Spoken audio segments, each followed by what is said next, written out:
नमस्कार, दिन भर की बड़ी खबरों में आपका स्वागत है। मैं हूं आपके साथ मानसी। आज इस बुलेटिन में बात होगी संसद में फंसी मोदी सरकार की, वायनाड में आई प्राकृतिक आपदा की। देखेंगे दिल्ली के जंतर मंतर पर इंडिया के केंद्र के खिलाफ प्रदर्शन को, अखिलेश के संसद में मोदी सरकार पर हमले को, जानेंगे महाराष्ट्र में अजीत और शिंदे गुट की बढ़ती मुश्किलों को, और बुलेटिन के आखिर में देखेंगे जाने माने कार्टूनिस्ट इरफान की किस खबर पर पड़ी तिरछी नजर। लेकिन दिन भर की तमाम बड़ी खबरों से पहले एक नजर आज की सुर्खियों पर। कांग्रेस सांसद दीपेंद्र हुड्डा का कृषि मंत्री शिवराज सिंह चौहान पर गंभीर आरोप, बोले जान गंवाने वाले किसानों का उड़ाया मजाक। राउस कोचिंग हादसे पर एनएचआरसी ने नोटिस किया जारी, दिल्ली सरकार पुलिस कमिश्नर और एमसीडी कमिश्नर से मांगी रिपोर्ट। स्टूडेंट्स का तीसरे दिन भी जारी प्रदर्शन। लोकसभा में गृह राज्य मंत्री नित्यानंद राय का बयान, बोले पुडुचेरी को राज्य बनाने की मांग उठती रही है, फिलहाल स्थिति बदलने पर विचार नहीं। और हरे निशान पर बंद हुआ बाजार, 99 अंकों की बढ़त के साथ 81,455 पर बंद हुआ सेंसेक्स, तो वहीं 21 अंकों की बढ़त के साथ 24,857 पर बंद हुआ निफ्टी। ये तो थी सुर्खियां। अब बात आज की सबसे बड़ी खबर की। राहुल गांधी ने लोकसभा में बजट पर चर्चा के दौरान कई मुद्दे उठाए थे। मोदी सरकार को हर मुद्दे पर घेरा था। राहुल करीब 45 मिनट बोले और इस दौरान सत्ता पक्ष की तरफ से लगातार हंगामा चलता रहा। राहुल गांधी ने जो सवाल उठाए थे उसके जवाब में आज भी सरकार वो नहीं दे पाई। उल्टा पूर्व केंद्रीय मंत्री अनुराग ठाकुर ने तो अपशब्दों की ही बौछार कर दी। तो क्यों मोदी सरकार दिख रही है मुश्किल में, देखिए ये रिपोर्ट। राहुल गांधी ने सोमवार को लोकसभा में जाति जनगणना से लेकर अग्निवीर, महंगाई, बेरोजगारी, किसान, नौजवान सभी की परेशानी उठाई थी। मोदी सरकार पर आरोप लगाया था कि उसने चक्रव्यूह रचा है जिसमें पूरा देश फंस गया है। राहुल के सवालों का आज बीजेपी सांसद अनुराग ठाकुर जवाब दे रहे थे, लेकिन सवालों पर जवाब देने की जगह वो अब शब्दों पर उतर आए। लोकसभा के अंदर उन्होंने बेहद आपत्तिजनक बयान दिया। सर, मैंने कहा था कि जिसको जात का पता नहीं वो गन्ना की बात करता है। मैंने नाम किसी का नहीं लिया था। अनुराग ठाकुर ने राहुल गांधी पर निजी टिप्पणी कर संसद की गरिमा को गिराने का काम किया और सत्ता पक्ष के लोग इस पर ठहाके लगाते हुए दिखाई दिए। ठाकुर के बयान पर नेता प्रतिपक्ष राहुल गांधी ने भी तीखा पलटवार किया और साफ कर दिया कि वो बीजेपी सांसद से माफी की मांग नहीं करेंगे।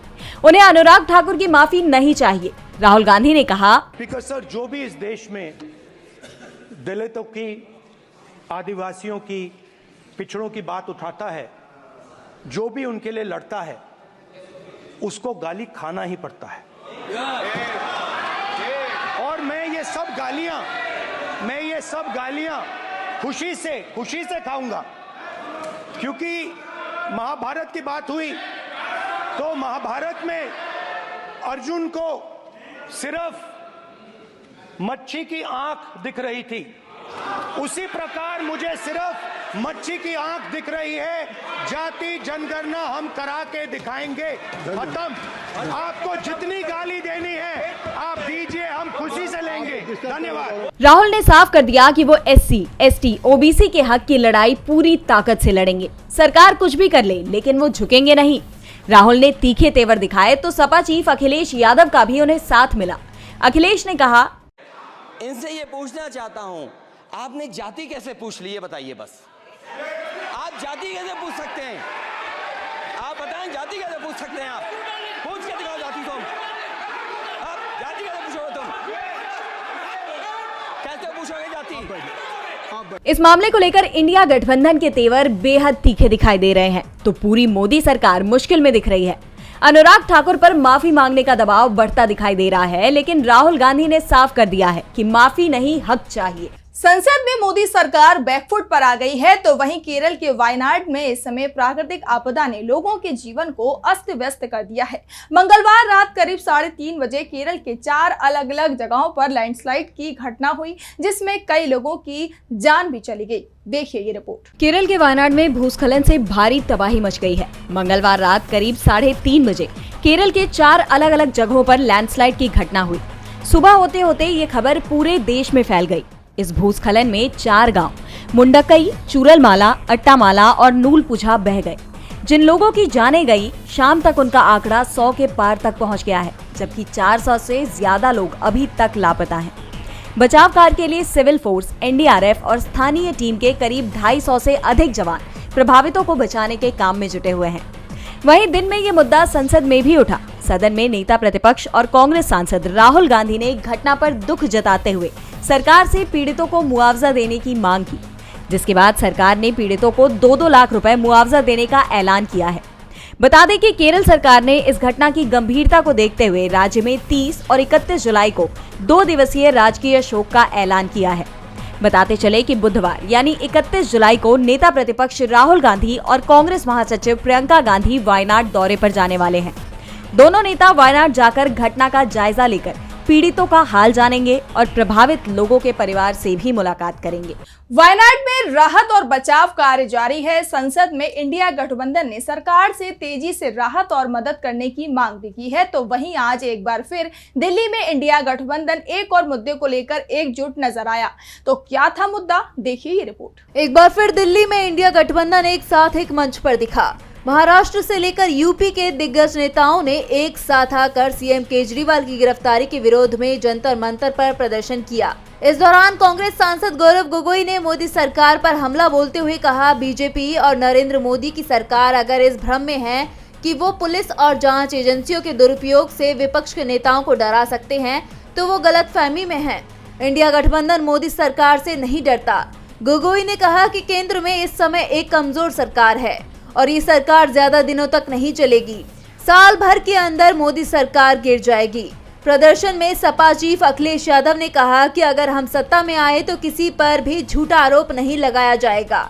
इस दौरान सुनीता केजरीवाल ने कहा कि बीजेपी उनके पति के खिलाफ साजिश रच रही है। उन्होंने शुगर रीडर दिखाते हुए कहा, अरविंद जी के हाथ पर एक सेंसर लगा हुआ है।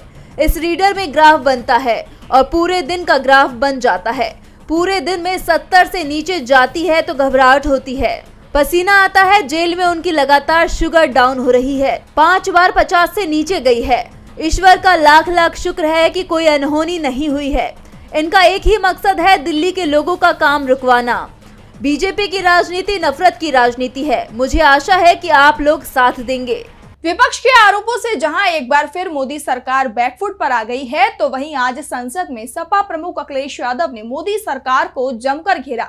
अखिलेश ने कहा कि यूपी से सबसे ज्यादा सांसद चुनकर लोकसभा में आते हैं, लेकिन बावजूद इसके पिछले 10 सालों में यूपी को क्या मिला? हमें कुछ मिला तो बस प्रधानमंत्री मिले। और क्या कुछ कहा अखिलेश ने, देखिए इस रिपोर्ट में। वो झूठ बोल रहा था बड़े सलीके से, मैं एतबार न करता तो और क्या करता, ये कहना है सपा प्रमुख अखिलेश यादव का। सोमवार को लोकसभा में राहुल गांधी सरकार पर गरजे, तो वहीं मंगलवार को ये मोर्चा सपा प्रमुख अखिलेश यादव ने संभाला। अखिलेश ने कहा कि यूपी से सबसे ज्यादा सांसद चुनकर लोकसभा में आते हैं, लेकिन इसके बावजूद पिछले 10 सालों में यूपी को क्या मिला? हमें कुछ मिला तो बस प्रधानमंत्री मिले हैं। लोकसभा चुनाव में यूपी के नतीजों ने साफ कर दिया कि आपने पिछले 10 सालों में कितना काम किया है। अखिलेश ने आगे कहा कि देश में तो जैसे रेल हादसों और पेपर लीक में एक दूसरे से आगे निकलने की होड़ सी लगी हुई है। सरकार सिर्फ वादे कर रही है, काम नहीं कर रही। किसानों से मोदी सरकार ने वादा किया था कि उनकी आय दोगुनी कर देंगे, लेकिन आय बढ़ने की जगह कम हो गई। कृषि मंत्री कहते हैं कि हम एमएसपी दे रहे हैं, तो फिर उसकी कानूनी गारंटी भी दीजिए। वहीं बिजली के दामों को लेकर उन्होंने कहा कि आपने सस्ती बिजली का वादा किया था, लेकिन देश भर में सबसे महंगी बिजली अगर कोई पा रहा है तो वो है उत्तर प्रदेश। अपने इस भाषण में किसान, महंगाई के साथ साथ अखिलेश ने विकास, बेरोजगारी, अग्निवीर जैसे तमाम मुद्दों पर सरकार को जमकर सुनाया। आखिर में उन्होंने बीजेपी के अंदरूनी खटपट पर तंज कसते हुए इशारों में कहा कि सरकार इतनी कमजोर है कि आप लोग जिसकी वजह से हारे हैं उसे ही नहीं हटा पा रहे हैं। अपने आप को बहुत ताकतवर कहते थे, बहुत ताकतवर कहते थे आप अपने आप को। जिसने हराया उसको नहीं ये हटा पा रहे हैं। अब बात समझ में नहीं आई ना? जिसने हराया उसको नहीं हटा पा रहे। अखिलेश ने ऐसा कहकर योगी और मोदी पर सीधा हमला बोला है, क्योंकि लोकसभा चुनाव में देश भर में मोदी और यूपी में योगी के नाम पर चुनाव लड़ा गया, लेकिन खराब नतीजों के बाद मोदी और योगी ने खराब प्रदर्शन की कोई जिम्मेदारी नहीं ली। जहां अखिलेश ने संसद में मोदी सरकार के 10 साल के कार्यकाल को लेकर सवाल किए, तो यूपी बीजेपी में दिख रही फूट पर भी तंज कसते हुए करारा हमला बोला। वैसे मुश्किल में बीजेपी के साथ ही उसके सहयोगी भी भी दिखाई दे रहे हैं। सुप्रीम कोर्ट के आदेश ने एनसीपी से लेकर शिवसेना तक हलचल तेज कर दी है। तो क्या है पूरी खबर, जानने के लिए देखिए ये रिपोर्ट। महाराष्ट्र में राजनीतिक दलों के बीच एक घमासान छिड़ा हुआ है। शिवसेना से लेकर एनसीपी तक पार्टियों के दो गुटों में बंट जाने के बाद से ही असली पार्टी कौन है इसकी लड़ाई जारी है और ये मामला लंबे वक्त से सुप्रीम कोर्ट में लंबित है। कोर्ट ने अब इस पर अपना आदेश पारित किया है। दरअसल मंगलवार को सुप्रीम कोर्ट ने शिवसेना यूबीटी गुट की तरफ से दाखिल याचिका पर सुनवाई की। पार्टी नेता सुनील प्रभु ने महाराष्ट्र विधानसभा स्पीकर राहुल नार्वेकर के 10 जनवरी के फैसले के खिलाफ सुप्रीम कोर्ट में अपील की थी, जिसमें स्पीकर ने उद्धव गुट की शिंदे गुट के 16 विधायकों को अयोग्य करार देने की मांग ठुकरा दी थी। अब कोर्ट ने मामले को 7 अगस्त को सुनवाई के लिए सूचीबद्ध कर लिया है। बता दें कि सोमवार को कोर्ट ने एनसीपी शरद गुट की ऐसी ही एक याचिका पर सुनवाई करते हुए अजित गुट के 40 विधायकों को नोटिस जारी कर दिया है और साथ ही ये भी कहा था कि दोनों ही मामलों में एक साथ सुनवाई की जाएगी, जिसके बाद अब महाराष्ट्र में राजनीतिक दलों में बड़े उलटफेर की संभावनाएं तेज हैं। कोर्ट का फैसला पार्टी का भविष्य तय करेगा। कयास ये भी लगाए जा रहे हैं कि जिस दल को झटका लगेगा वो पार्टी बिखरने के कगार पर आ जाएगी। एक तरफ विधायकों की सदस्यता खतरे में है तो दूसरी तरफ पाला बदलने का सिलसिला भी तेज हो जाएगा, जो महाराष्ट्र की राजनीति को नए मोड़ पर ला देगा। महाराष्ट्र में चुनाव से पहले बड़े राजनीतिक फेरबदल ने एनडीए को मुश्किल में डाल दिया है। तो वहीं वन रैंक वन पेंशन के मामले में केंद्र सरकार को फटकार लगी है।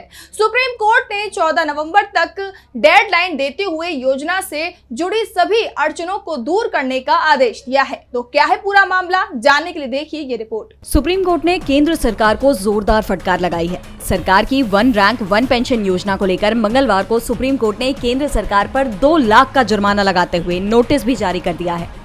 कोर्ट की बेंच ने निर्देश दिया है कि ये राशि सेना के कल्याण कोष में जमा की जाए। इसके साथ ही कोर्ट ने सरकार को 14 नवंबर तक पेंशन में विसंगतियों को ठीक करने का एक अंतिम मौका दिया है। दरअसल वन रैंक वन पेंशन योजना के तहत सेना से रिटायर हुए लोगों को उनके सेवा काल के आधार पर पेंशन दी जाएगी, जो कि पहले उनकी अंतिम सैलरी के आधार पर नियोजित होती थी। इस योजना का उद्देश्य पहले सेवानिवृत्त हुए अधिकारियों की पेंशन को वर्तमान सेवानिवृत्त अधिकारियों की पेंशन के बराबर करना था। लेकिन इस योजना के लागू होने के बाद अपर्याप्त दस्तावेज और पेंशन योग्य सेवा के लिए सेवानिवृत्ति की न्यूनतम रैंक लेफ्टिनेंट कर्नल होने के कारण विशेष रूप से कैप्टन और मेजर के रैंक के लिए विसंगतियां सामने आई, जिसे लेकर कोर्ट ने 2021 में ही सरकार को फैसला करने के निर्देश दिए थे। लेकिन केंद्र की तरफ से आज तक कोई कदम नहीं उठाए गए। मामले में देरी की आलोचना करते हुए कोर्ट ने केंद्र सरकार को कड़ी फटकार लगाते हुए कहा कि ये कितने सालों तक चलेगा, या तो आप 10% बढ़ी हुई पेंशन का भुगतान करें या हम आप पर जुर्माना लगा रहे हैं। और साथ ही चेतावनी भी दी है कि अगर 14 नवंबर तक सरकार इस मुद्दे का हल निकालने में सफल नहीं रही तो सभी प्रभावित कैप्टनों की पेंशन में 10% की अनिवार्य बढ़ोतरी कर दी जाएगी। मामले में अगली सुनवाई 25 नवंबर को होगी। एक तरफ सुप्रीम कोर्ट से पूर्व सैनिकों को बड़ी राहत मिलती दिखाई दे रही है, तो वहीं आज देश को भी बड़ी खुशी मिली है जब ओलंपिक में भारत को दूसरा मेडल मिला।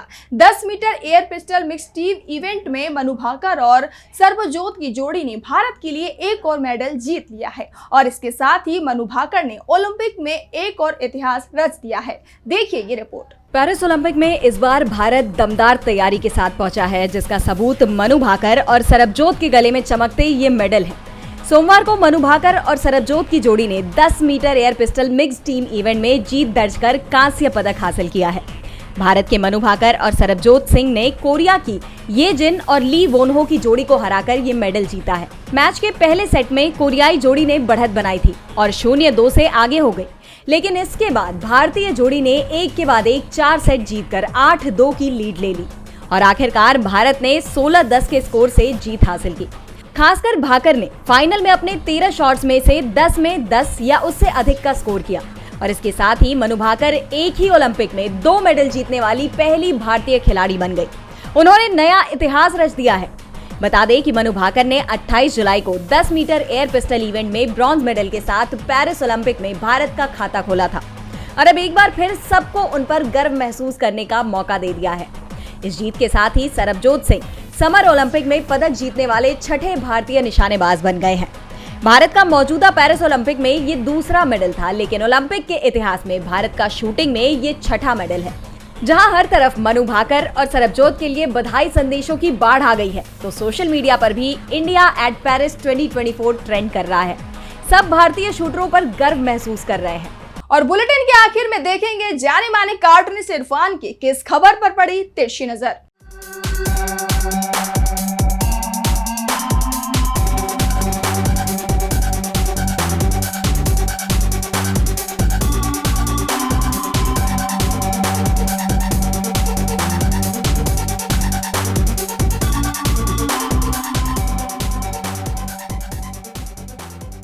कांग्रेस के वरिष्ठ नेता राहुल गांधी के मन में हमेशा आम आदमी का दर्द रहता है।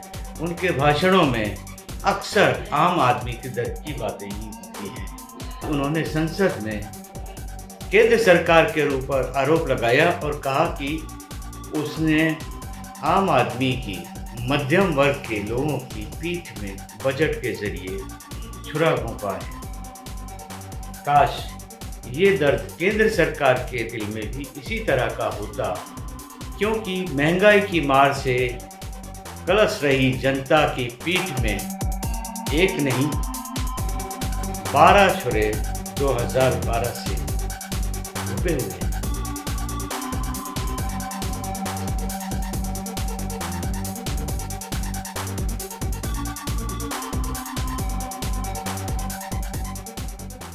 बहुत बहुत शुक्रिया इरफान जी। तो आज इस बुलेटिन में इतना ही। आप देखते रहिए डीबी लाइव। नमस्कार।